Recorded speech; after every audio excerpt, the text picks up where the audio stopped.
I was terrified. We used to get the DVDs in advance because we needed to blog about it, I think. But when I first watched the episode and I saw myself, I thought, I don't even know who that girl is. And I had become such a ghost of myself that I didn't even like me. The humor was gone. The laughter was gone. Just so much of my personality was gone. And I really saw it for myself just getting to watch myself on television. And it was a real eye-opener. There is life after. I'm an example of finding myself again. Taylor Armstrong, once the glamorous housewife at the center of Beverly Hills drama, lived a private life that was darker than any scripted scene. On the surface, she embodied luxury, friendship circles, and camera-ready charm. But behind the diamonds and designer labels was a woman silently trapped in fear. Her image on the Real Housewives of Beverly Hills is that of a woman who loved the lavish lifestyle, plastic surgery, and filler-injected lips. When I sat down with Taylor, I found she is so much more than her reality TV alter ego. She is smart, and she is getting stronger. And despite the abuse, Taylor did in fact love Russell Armstrong. Tonight, we'll trace that story, the private violence behind the public smile, the divorce filing that preceded a devastating death, and the way reality TV turned real trauma into ratings. This is not about gossip. It's about a life consumed by pressure, manipulation, and the destructive intersection of fame and abuse. Taylor's journey from a promising socialite to a national headline is one of television's most disturbing cautionary tales. The show's success magnified her pain. The cameras caught her vulnerability, but never offered protection. What unfolded off-screen was more tragic than any drama Bravo could script. This is a careful, uncompromising look at how fame, pain, and media collided in Taylor's life and why the cost was so high. Before the cameras ever rolled, Taylor's life looked like a classic American story of reinvention. Born Shauna Hughes in Kansas, she later changed her name to Taylor Ford, a symbol of starting fresh and aiming higher. She was intelligent, socially ambitious, and determined to build a better life. She eventually married venture capitalist Russell Armstrong, and together they projected an image of success. Lavish homes, luxury cars, elegant charity events, and a picture-perfect family with their daughter Kennedy. On Bravo's The Real Housewives of Beverly Hills, Taylor came across as the composed, sympathetic voice amid the chaos. A woman trying to fit into a glittering world that wasn't always kind. From spending $60,000 on a kid's birthday party to having a marriage that's 80% business and only 20% romance, many think that for Taylor, living in Beverly Hills comes at a price. Let's see why. Keeping up with the lifestyle in Beverly Hills requires an extraordinary amount of money. Leave the wallet. That's one of the perks of being married to someone like Russell. Kennedy's birthday is coming up. Absolutely. It's looking beautiful. A good-sized party. It could be. They ran around maybe 50,000. Small party. But even in season 1, subtle signs of tension were visible. Nervous laughter, guarded comments, emotional breakdowns that seemed out of place. Viewers saw glimpses of distress without knowing the depth of danger behind the scenes. Taylor's charm was real, but it hid fear. Her marriage, later revealed as controlling and violent, was already cracking under the weight of secrecy. What looked like elegance was in truth a mask for survival. My heart goes out to them. But Russell was very careful in how he would do things because he didn't want to leave a lot of physical signs of injury. So often if we were leaving a place and he was angry, he would grab me by one side of the hair of my head and bang the other side of my head against the car like by the back where you would open the door. So it wouldn't show in your hair, right? Because you get knots and things in here, you don't really see it so much. And then sometimes when he was driving, he would just reach over and slam my head against the inside window if he were angry. Just a lot of screaming combined with a few hits to the face. By 2011, cracks in the glamorous facade became impossible to hide. Reports and court filings documented a grim pattern of abuse. Taylor described years of verbal, emotional, and physical assaults, incidents that left her bruised, anxious, and isolated. Friends later confirmed that Russell was controlling and manipulative, often dictating her social interactions, finances, and even her emotional responses. Of your book, that really surprised me was that you talk about that Russell used to monitor you secretly. How did that happen? I guess the first time I found recording devices, I was trying to print a document and it wasn't connecting. The computer and the printer had lost the connection. So I crawled under the desk and I looked up and I saw a recording device, a small tape recorder attached to the bottom of the desk, and I pulled it down, and he had been recording me every day when he left for work. In interviews and legal documents, Taylor revealed harrowing details, being monitored, shouted at, and humiliated behind closed doors. Some accounts mentioned injuries that required medical attention. When the abuse became undeniable, Taylor began confiding in co-stars and production members. Her tears on camera were no longer just emotional moments. They were silent cries for help. The pattern was consistent with what many survivors experience: isolation, fear, and shame that prevent them from leaving. Her later memoir and interviews confirmed what the show could only hint at. She wasn't acting for ratings. She was living through something real and dangerous. Trapped in a home that looked perfect from the outside, but felt like a cage inside. In July 2011, after years of private torment, Taylor finally filed for divorce. The petition cited irreconcilable differences, but behind that legal phrase lay a history of pain and fear. It wasn't a celebrity breakup. It was a survival move. For anyone escaping abuse, that step carries enormous risk. Her decision to leave came after repeated warnings from friends and after one particularly violent altercation that reportedly sent her to the hospital. Filing for divorce was both a declaration of independence and a cry for safety. She requested custody of her daughter and sought to sever all ties to a man whose volatility had escalated. But the timing made the situation volatile. The show was still airing. The press was watching. And Russell's financial and legal troubles were mounting. The combination of public scrutiny and private chaos created a pressure cooker. The legal filing marked a turning point. Not the end of conflict, but the beginning of a much more tragic chain of events that the cameras would soon frame as reality. Do you think the two were related? I have no idea what the link is. There are people that think there's more to it than I know, and they've asked me to come and meet with them. I hate to say it, but it would give me great solace to think that this was at the hands of someone else as opposed to my husband being in such despair that he took his own life. So, you think that there's a possibility that this could be something else? He was such a tough guy, and I find it really hard to believe that someone could convince him to do something he didn't want to do without a pretty significant fight.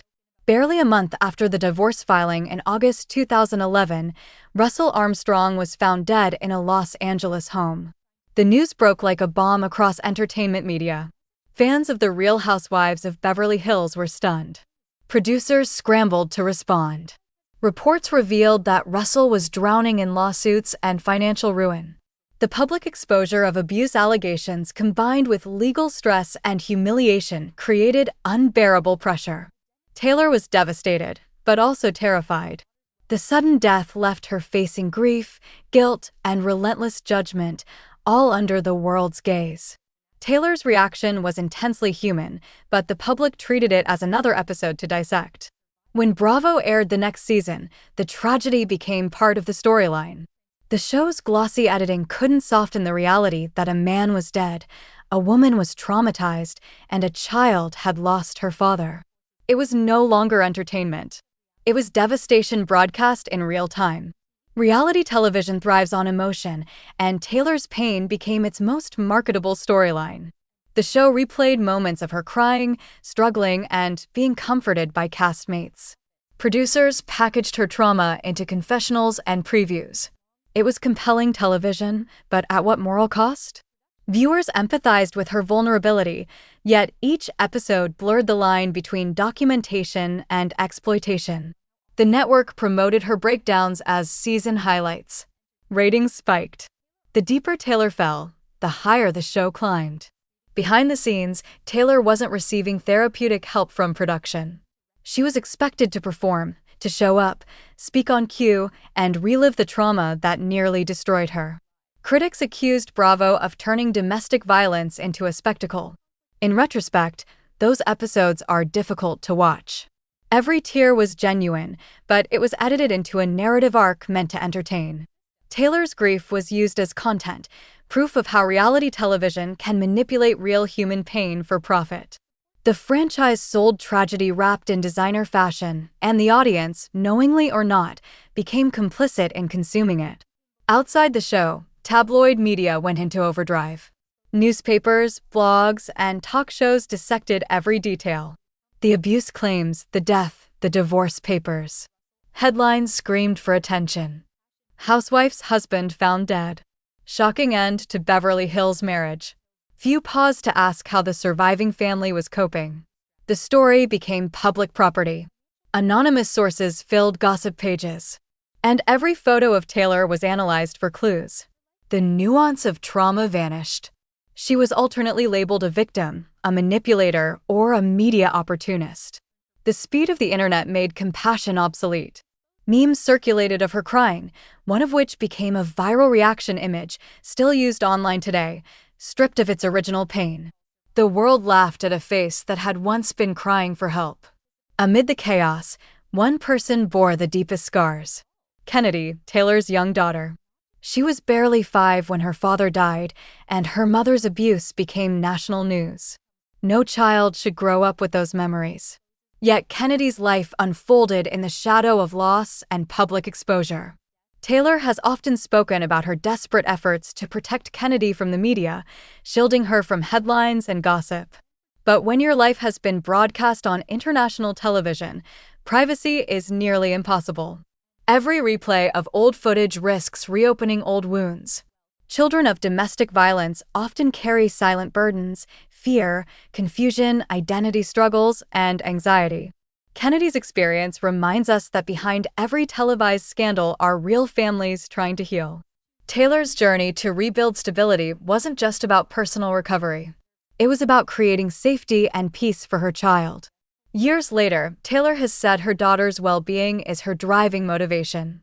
Kennedy's quiet life today, away from cameras, suggests that maybe healing is finally possible, but the scars left by public trauma rarely fade completely.